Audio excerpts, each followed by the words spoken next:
What do I understand by equality? Well, the first thing I think I'd say that it's not about treating everybody equally. That's very often the answer that people give. I think equalities is about recognising that there are differences, that some people come with disadvantages. So, for example, if a customer comes along with English as a second language, then we need to address that in terms of their needs and give them the support to enable them to receive an equal service. So I tend to look at it from the other end of the telescope, saying it's not about treating people equally, it's about recognising difference and addressing those differences. Without equality, I don't think you've got quality of service. I think they're intrinsically linked. I think if you take any service and you hope to provide something which is valued and respected and something that we can be proud of, then providing qualities as part of that and making sure that we provide it as part of the service is extremely important. Highways are at present carrying out street audits with disabled individuals or of any particular disability, which includes analysing the particular route that disabled people might actually take on a daily basis.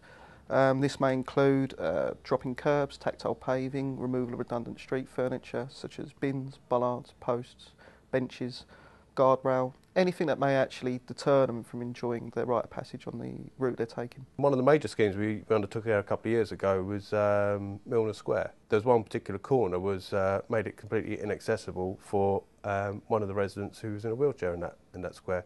She had to make a detour around the opposite side of the square to get to where she needed to go every time. Ended up having to take a step out and put in a fairly large, an elongated ramp, but we could actually incorporate that within a much larger scheme in the area. Drop curb programme is something we've been doing over the last few years. Who do we do it for? It's done for all residents. If it improves access for wheelchair users, it makes it easier for a young mother and her pushchair to get around. Everyone benefits from it. In Islington, we've got all the curbs are cut away. Really, I mean that's a great help, because you can go up and down curbs. Most probably people are very good. We get one or two people go through a shop door and then let the door go in your face. But other than that, on the whole, round here it's pretty good. The other things we do, which do set us apart, are our crime reduction schemes, where we are opening up areas which were inaccessible through fear of crime, etc. Those areas are now readily used by the elderly and those people who couldn't use those areas in the first place. Lighting affects everybody in our community. We have to ensure that people feel safe, particularly at night, because there is still a fear of crime. Older people, disabled people, young people all feel particularly vulnerable. We do customer surveys to see what people want or what their concerns are, and one of the main concerns is the fear of crime. We also did consultation regarding we put in ground lights where the light shines up. It's a very popular thing now to light trees from the base, but this also has problems. If people are trying to walk along the street, it does sometimes shine into their eyes, and if they do have any problems with their sight, it can cause discomfort or make it very difficult for them to see. We found from that we needed to put in frosted glass, and so we made adaptations to the equipment that we were going to use. EIAs are short for Equality Impact Assessments. People often think of environmental impact assessments, but this is an equality impact assessment, and it is about assessing the work that we do. Whenever we change anything or do something differently, new policy, we need to look at the equality impacts of that change of service or new decision, and that's actually a legal requirement, but actually it's just good practice to say what impacts, positive and negative, is that change like to have on all the different equality strands, and then what can we do to mitigate that. We've been doing a number of things to make our parks more accessible. Obviously there's the obvious physical things, trying to get rid of steps and or putting handrails in where there are steps, we can't get rid of those, making sure shrubs are pruned back so people can walk through. We've put in a new inclusive swing so that all could use a swing. We've leveled the pathways. We've highlighted the gates into the playground in a different colour from the normal black colour of the fencing, so it could give the disabled kids an idea of where the gate is located. So those are some of the things we've done. We are also working along with other I should say, disabled groups or hard to reach groups such as Elfrida, Age Concern, Manor Garden Centre, and they're giving us their comments and feedback on how to improve our parks to make it more accessible and inclusive for the wide diversity of people that we're having within Islington. And one of the issues that we found out or alluded to was try to put new signposts in various areas where parks are hidden away so that people within the deaf community or disabled persons outside of the park zone will be able to find our parks in a more easy and accessible way.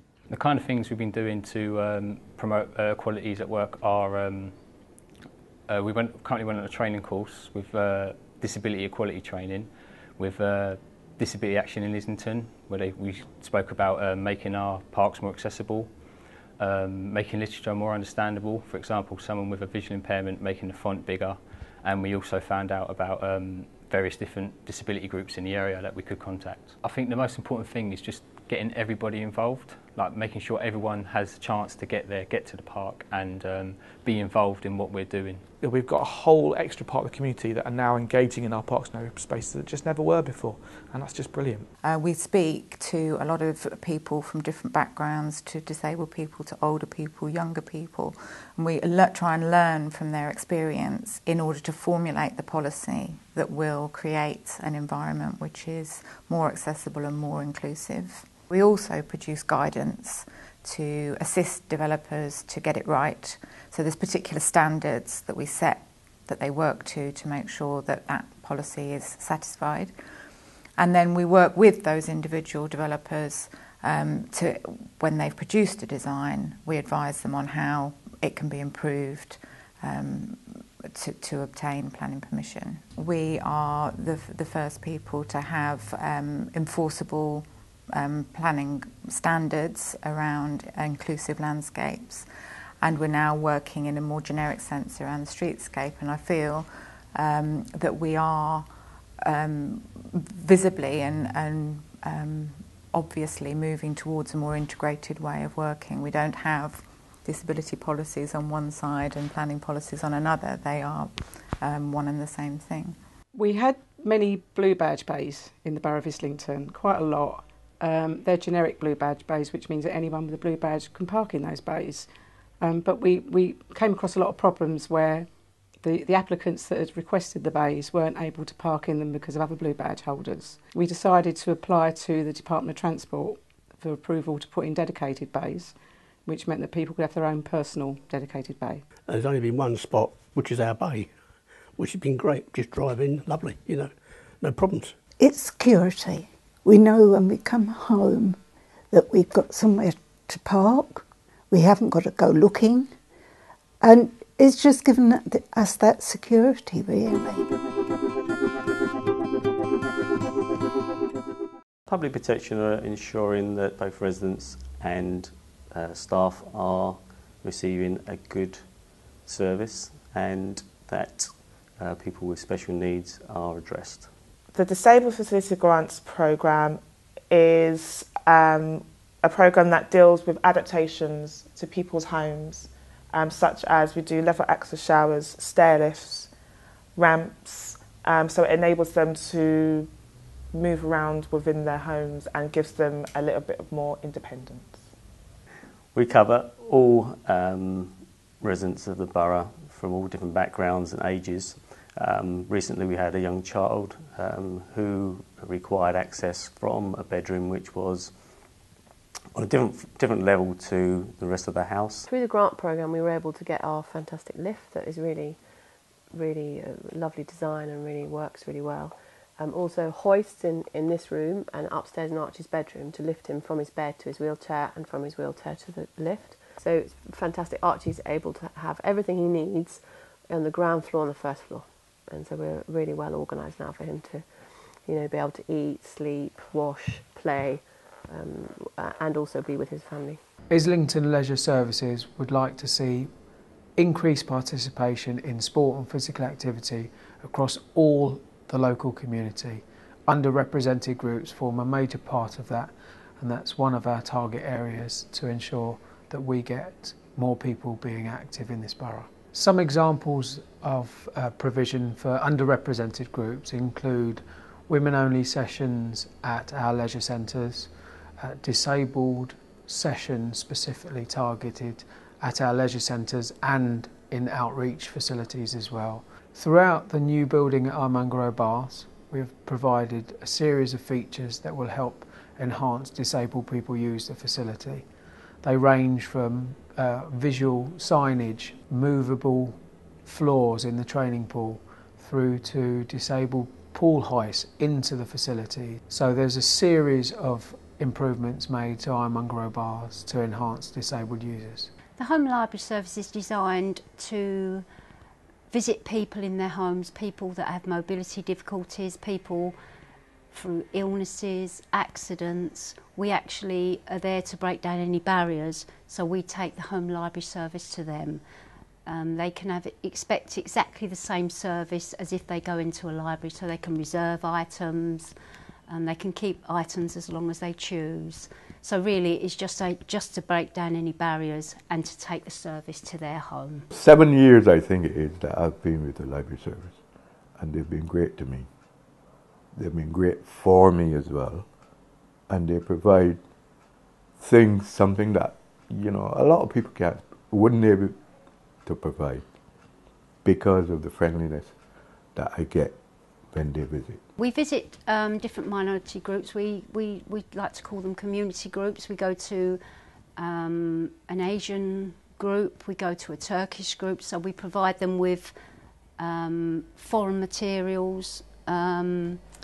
We also visit many people, if they're blind, we can take them spoken word, CDs, you know, stories on tape.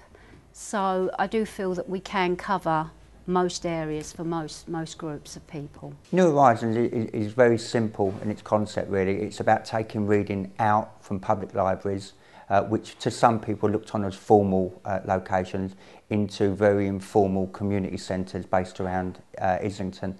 We initially started at 5 community centres, but that's developed now, and Kerry, the manager of New Horizons, actually visits 16 community groups, and we also run a homeless project for 3 months over the winter period. We've had some really positive feedback from residents.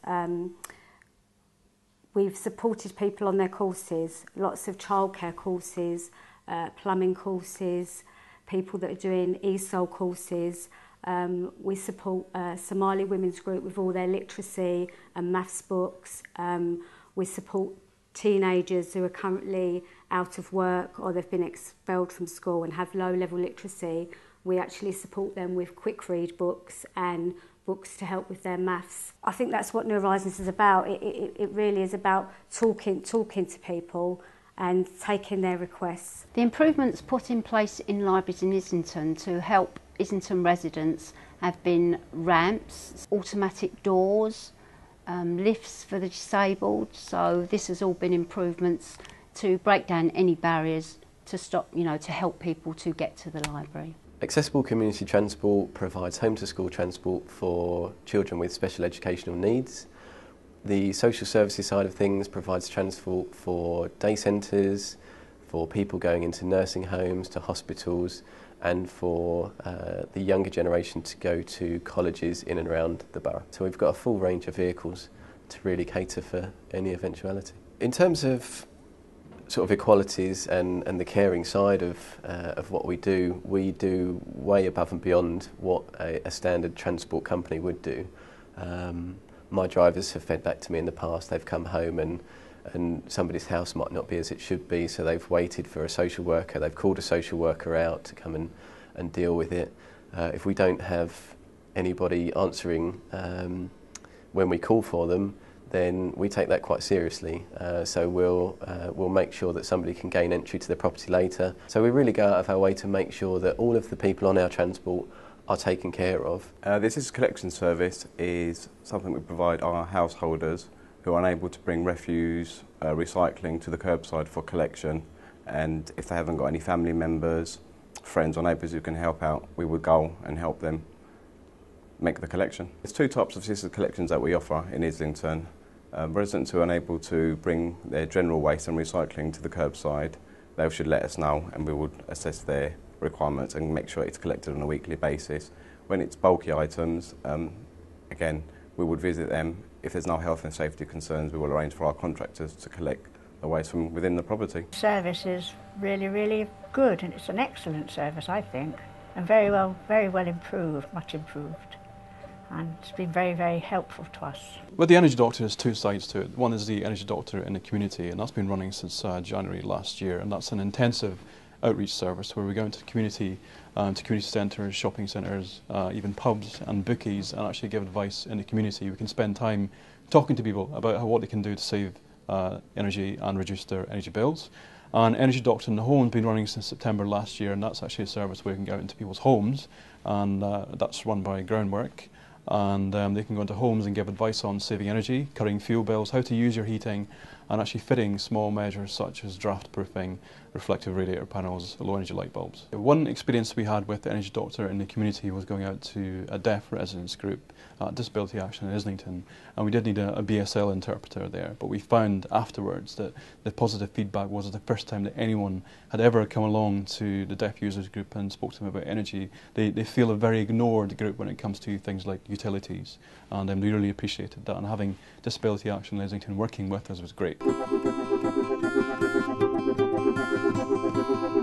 The council's got a smart working agenda, which is all about trying to get people to use the space more effectively, and that's thrown up a lot of issues in terms of equality and what we need to do.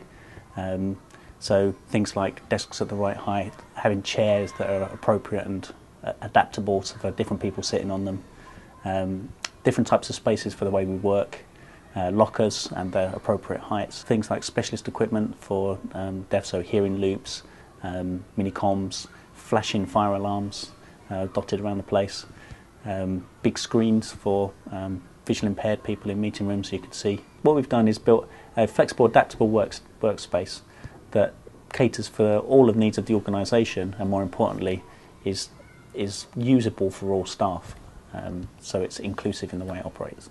The forums in Islington, or the forum in Islington that I've been most involved with, is the staff forum, which is a forum for all grades and people right across the council, that people know it's there. So that if you come and encountered anything at work, you know then you've got somewhere that you can take that to. We've got the Black Ethnic Minority Forum, we've got the Disabled Group, Dyslexic Group, Women's Forum, we've got a Faith Forum, Lesbian, Gays, Transgender and Bisexual Forum, and a Staff Forum. All of these enable people to have the opportunity to say what they feel is wrong within the organisation, and for us to work through them together so that we can all deliver a better service to our residents and gain a better understanding of the issues that affect all of us. One of the best things about working for Islington Council is the fact of I get to work with a group of diverse people. Doesn't matter what religion or background or gender, it's about working as a team and providing a service that is to improve the Islington Borough. If I was looking for one thing I was hoping to achieve, I was hoping I would be able to achieve and change the mindset of all the staff within the department. That's one of the key things.